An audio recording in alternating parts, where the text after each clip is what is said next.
जय श्री कृष्णा दोस्तों, स्वागत है आपका मेरे YouTube चैनल आर के भक्ति में। भक्तों, मैं आज आपको मंगलवार व्रत की कथा सुनाऊंगा। कृपया ध्यानपूर्वक सुने।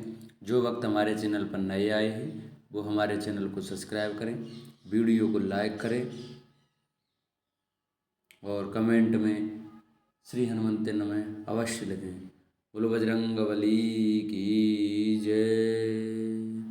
मंगलवार व्रत कथा।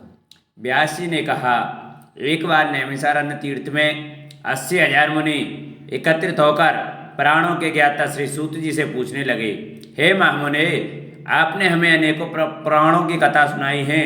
अब कृपया करके हमें ऐसा व्रत और कथा बताइए जिसके करने से संतान की प्राप्ति हो तथा मनुष्यों को रोग शोक अग्नि सर्व दुख आदि का भय दूर हो, क्योंकि कलयुग में सभी जीवों की आयु बहुत कम है।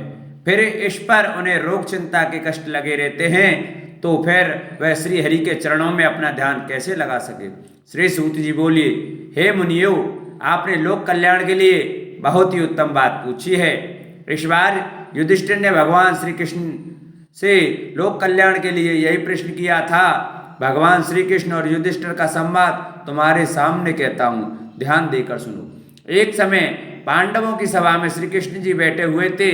तब युधिष्ठिर ने भगवान श्री कृष्ण से प्रश्न किया, हे प्रभु नंदनंदन गोविंद, आपने मेरे लिए अनेकों कथा सुनाई हैं।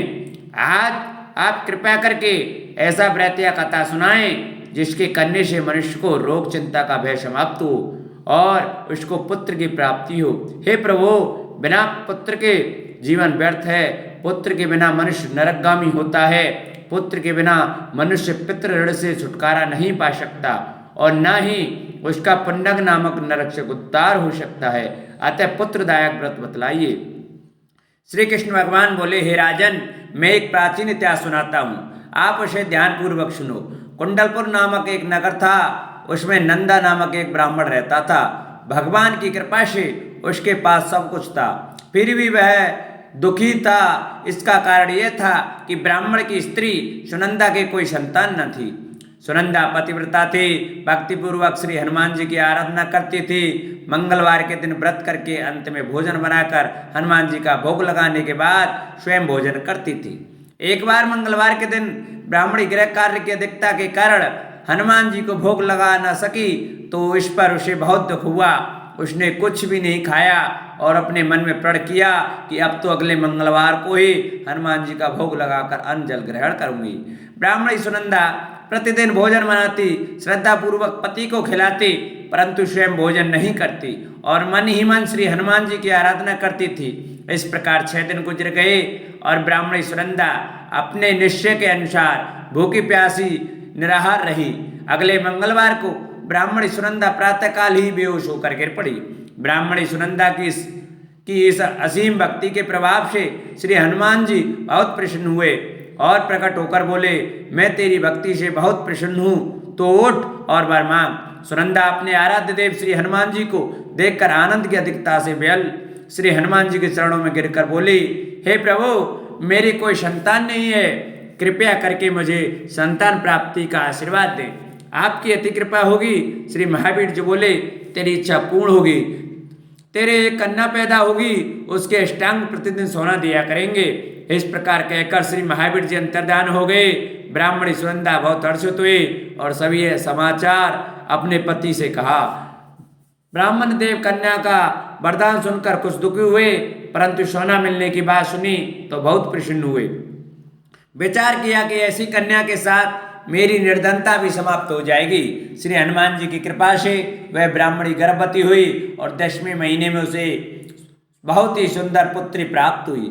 यह बच्ची अपने पिता के घर में ठीक उसी तरह से बढ़ने लगी जिस प्रकार शुक्ल पक्ष का चंद्रमा बढ़ता है।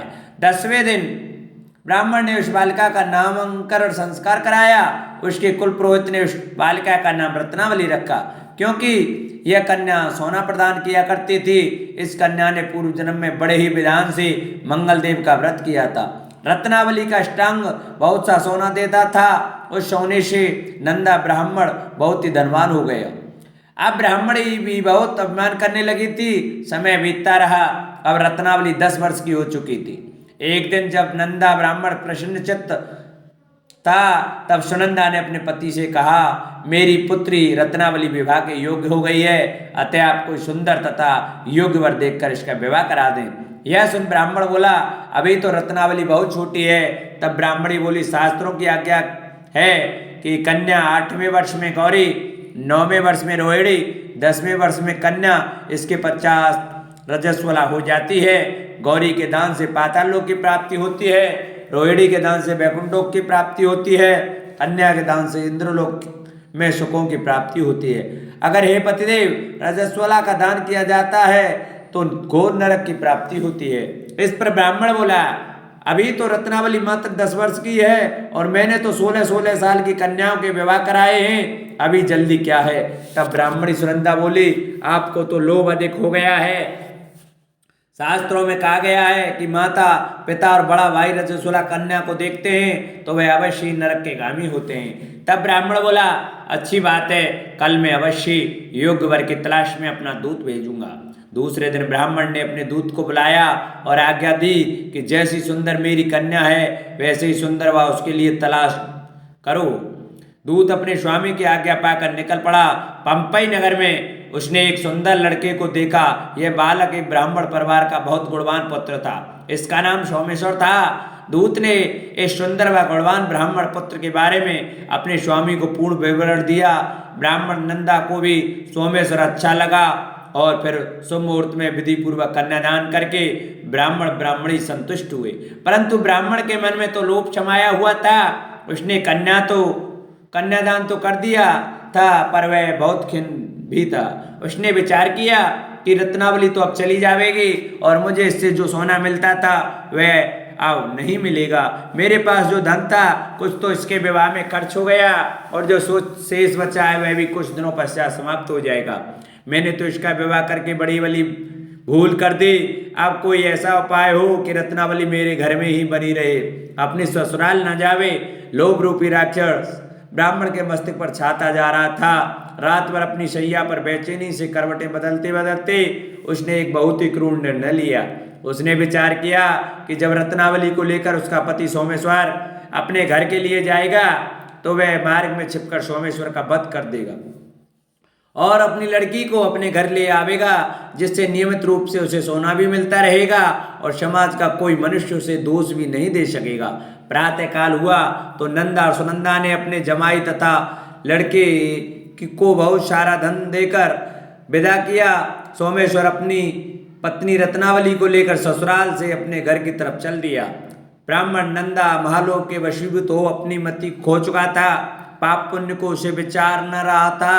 अपने भयानक व क्रूर निर्णय को कार्य रूप देने के लिए उसने अपने दूत को मार्ग में अपने जमाई का वध करने के लिए भेज दिया था, ताकि रत्नावली से प्राप्त होने वाला सोना उसे हमेशा मिलता रहे और वो कभी निर्धन न हो। ब्राह्मण के दूत ने अपने स्वामी की आज्ञा का पालन करते हुए उसके जमाई सोमेश्वर का मार्ग में ही वध कर दिया। समाचार प्राप्त कर ब्राह्मण नंदा मार्ग में पहुंचा और रुदन करती अपनी पुत्री रत्नावली से बोला, हे पुत्री, मार्ग में लुटेरों ने तेरे पति का वध कर दिया है। भगवान की इच्छा के आगे किसी का कोई बस नहीं चलता। आप तो घर चल, वहां पर ही रहकर शेष जीवन व्यतीत करना, जो भाग में लिखा है वही होगा। अपने पति के अकाल मृत्यु से रत्नावली बहुत दुखी हुई। करुण क्रंदन व रुदन करते हुए अपने पिता से बोली, हे पिताजी, इस संसार में जिस स्त्री का पति नहीं है उसका जीवन व्यर्थ है।